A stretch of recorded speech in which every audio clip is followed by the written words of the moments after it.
Hello ladies and gentlemen, and welcome back to Next Goal Wins, where today we're talking about Leicester City being top of the table at Christmas. Obviously we won yesterday against Everton 3-2 away from home, an amazing performance. Everyone played well pretty much. 2 goals were conceded, but they were kind of goal mouth scrambles and didn't really kind of reflect the game at those periods. I thought Everton played well and deserved to get the goals, but I do feel like we kind of edged it on the basis of the whole game. Now, we know Mahrez and Vardy again were involved in kind of the majority of the good things that happened for us. Obviously, Mahrez scoring 2 penalties, Vardy winning one of the penalties with a great through ball from Mahrez, and the last one being kind of Vardy who played the ball into Okazaki. So they were involved in every good bit of attacking play we had. But as I've said in previous videos, Ronaldo, Neymar, Messi, Suarez, Bale, all these players you want to talk about, they're always involved in the good moves for those teams, so it's no surprise for us.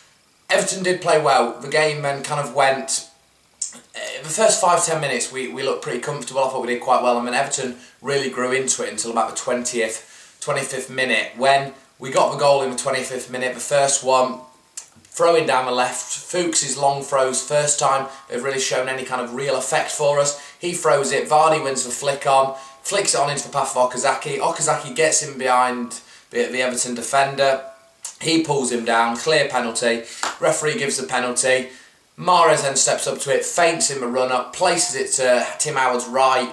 Keeper can't get to it though, even though Howard goes the right way, and it's 1-0 to City, and a really, really great start to the kind of game for us. I know it was 25 minutes in, but we'd started out well, kind of been pegged back a lot by Everton. Barkley was getting a lot of time on the ball and was starting to kind of control the game a little bit. Conte was still flying in there with challenges left, right and centre and doing the business that he's expected to do really, and does so well. But a few minutes later, as seems to be the way with Leicester, we make things hard on ourselves. Everton get a goal. There's a few shots that come in. Barkley has one, takes a nice step inside Vasilevsky, who comes flying across. Saved by Schmeichel. Schmeichel hits it back out. Another chance by Barkley, cleared off the line by King.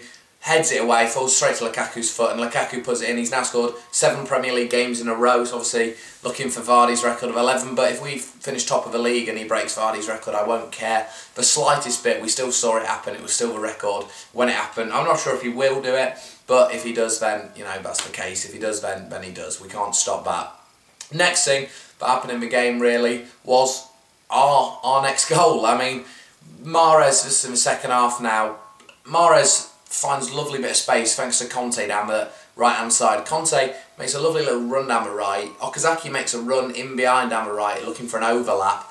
Conte then cuts inside, plays it into Mahrez, who's free, a load of space running at the box, and this is the last thing that opposition defences want. Riyad Mahrez running with time and space towards your box. The ball to Okazaki is still on your right, and everyone's thinking that's the one he's going to go to. He's angled in on it, but plays a lovely weighted ball in behind John Stones, who people talk about being one of the best young defenders in Europe. Vardy makes a lovely diagonal run, gets the ball, takes it past Tim Howard. Howard brings him down, another clear penalty. Roberto Martinez moaning after the game for no reason for any of these. Both of them were penalties in my eyes. Mahrez steps up again, this time goes the other way to Howard. Howard dives the same way as the first one. Lovely cool penalty again, and we're 2-1 up, and we can start believing again that we could get a result away at Everton in what's a really, really tough game for us. A few minutes later, the unthinkable happens and we get a third goal. Ball down the Everton's right hand side, our left hand side. A clearance is attempted, hits Mark Albright and bounces straight to Jamie Vardy, who's really alert, picks up the ball straight away. Lovely little weighted pass again, sideways into Okazaki. Okazaki takes a good first touch with his right foot. Both defenders are closing in on him, but manages to unleash a shot with his left foot to Tim Howard's right, into the back of the net. 3-1, and it looks comfortable at this point. They say a 2-goal lead isn't the most difficult lead to have in football, and Leicester tried to make it hard for ourselves again. 89th minute, Mirallas gets a goal back. Barkley, there's another kind of scramble in the box. Lukaku has a shot. Hit out to Barkley on the edge, plays a lovely little pass for Mirallas on the left-hand side of the box, and a lot like Kramrich's goal against Arsenal last season, if you remember that, where he kind of snapshot it to the near post. Mirallas does the same, beats Schmeichel at the near post. I'm not sure a keeper should be beating the near post really, if I'm going to be critical of anything, but Schmeichel has done. It's 3-2, but we do manage to hold out despite a few late chances for them and one for us where Ulloa got played in by Okazaki kind of one-on-one with the defender and the goalkeeper. Takes it nicely inside. Howard closes the angle down. Baines covers over quite well and Ulloa hits straight at Howard. And the final whistle goes. We've won the game 3-2 and mass celebration and jubilation from us because we know we're going to be top at Christmas, and not just that, we're 5 points clear at this point.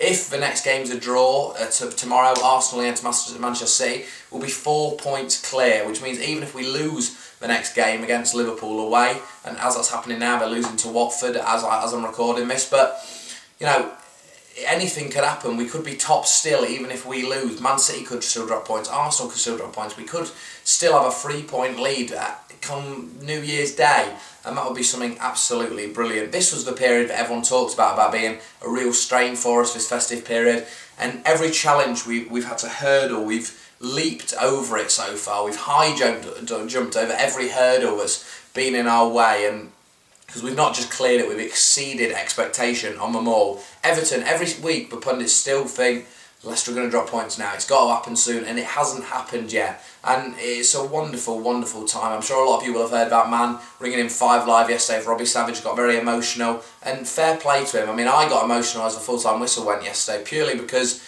it's just an outpouring of emotion and joy every time we win in this period. And yesterday was kind of a real outpour of emotion. I'm not sure why for a lot of people, and me included, it was so kind of so much of an outpour. I think because the realisation was setting in of now we're 5 points clear at the top on Christmas Day, something that is so rare to happen, and it was a tear in the eye kind of moment of how far we've come and where we were this position last season and everything this team has achieved and everything this team is doing on the pitch. It makes you so proud and so humbled to be a Leicester City fan at this point. One of the funniest things, actually, my sister met someone the other day and they asked her, oh, what football team do you support? And she said, oh, Leicester City, and they called her a glory hunter, which really sums up this period we're in when we can get called glory hunters for supporting Leicester City, little old Leicester City, that a few years ago and last season no one really cared about. But now we're top of the league, and really at this point now, if we get to the 40-point total, which obviously we will quite soon, we could even get to it against Liverpool obviously,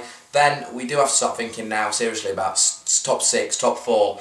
European football now, I think we need to that needs to be our aim, to finish top 6, at least get some form of European football. I'm not saying it's going to be easy, but that has to be our aim, surely that has to be our aim, because it is going to be difficult, it's going to be tough to kind of break into that top 4 still. Tottenham obviously won yesterday against Southampton, Man United are struggling, and it is a massive opportunity for us. Liverpool lost today. This is going to be our biggest opportunity we'll ever have to finish in the top 4. It's our biggest opportunity ever to get in the Champions League, so let's try and grasp it with everything we can. We've obviously got January coming up. We don't want to sell anyone. Maybe we want to buy someone. Ranieri's not really said we want to buy someone, but we might want to buy someone. We're not really sure yet. But I say maybe invest a little bit, get a few players in just to add a bit of bulk to his squad and get really good players in. Don't just get any old rubbish in, like when we're near the bottom in years, or teams in the bottom this year, just to stockpile players. Get people who can really make an impact, like Hoof last season. Look at him. I mean, Hoof no one thought was a glamorous signing, but look at him now. I mean, Vasilevsky actually covered really well in for him yesterday, and it was a really good showing by him and King to come in and take those positions off Drinkwater and Hoof, who've been so influential for us and not really look out of place. So, put my player ratings in. Obviously, I'll post them in the description. But I'm gonna go Casper a 6 purely because of that Mirallas goal. I don't think he should get beaten at his near post. Saying that, though, he did look far more comfortable from corners in this game than he has in previous games. So maybe it should be a 7, but we can debate that. He didn't do anything too especially wrong, but just that Mirallas one, I don't feel like he should necessarily be beaten at his near post. Right back, Simo again, thought had a good game, 7. I can't really give anything against Simpson. On the other, fullback Fuchs, a 7 again. Had Delafeu and Lennon to contend with, always a tough task. They've got the pace on him, but did very, very well. His tackles are pinpoint timing, so a 7 for him. Vasilevsky, it's got to be a 7 as well. Another good showing by Vasilevsky. When he comes in, when he has to fill in, people say our squad depth isn't strong enough to win the league, but Vasilevsky's come in, done a job, we've still won the game. Morgan next to him, my man of the match, where's Morgan? I'm going to give him a 9 now. That might surprise a few people, but I thought Morgan was immense yesterday against Everton. Didn't put a foot wrong. His blocking, his tackle, his positioning, he stopped Lukaku a few times. Everything was a brilliant performance from Wesley, and he's really developed as a player in recent years to this player he is now. Right midfield, Riyad Mahrez, you've got to give him an 8, scored those 2 penalties of ease and set up the penalty with that Vardy through ball, so an 8 for Riyad. And N'Golo Conte, I'm going to give a 7 to. Gave the ball away in a few ridiculous areas really in our own half in the first half when he'd won it back and then tried to do a bit too much, gave it away, so a 7 for him, but still had a very, very good game, and his second half was pretty much spotless in terms of errors. There were hardly any. Alongside him, Andy King, a 7 as well. Kingy came in, did well for Drinkwater, a cult legend really, Andy King, purely for his longevity at the club. Came in, did a job, happy with his performance. Left hand side, Mark Albright has to give a 7 again, for work rate more than anything. Mark's work rate every game is fantastic. Okazaki up front, a 7. He got his goal, his link-up play was good, held the ball up well, so a 7 for him. And Jamie Vardy, a 7 again. Work rate, brilliant. Got the penalty. Didn't actually have a shot in the whole game, but, I mean, it's like a goal getting that penalty, because he could have taken one if he'd have wanted to score properly. Nathan Dyer came off the bench, did well, but I'm not going to give my benches a rating. Ulloa obviously came on as well, but none of them really did enough. Delat as well, but didn't really make as much of an impact for me to give them a rating. And I always think it's unfair to give substitutes ratings, if they kind of haven't been in long enough to make a real impact. Obviously Ulloa could have scored, and if he'd have had that, I probably would have given him a rating. But for that miss, I don't feel like I can justify giving him a rating. But we sit top of the league once again. We've beaten Everton 3-2. This run keeps on continuing. What a wonderful time it is to be a Leicester City fan. I was at a concert last night, obviously why this video wasn't up, I mentioned that. And the guy behind me at the concert was saying, looking at his phone and going, as a United fan he was, and he was going, oh, ridiculous this season. Oh, the Premier League's terrible this season. And I turned around to him and I said, no, it's brilliant, because I'm a Leicester City fan and we're top. And it's unbelievable. 38 points amassed so far.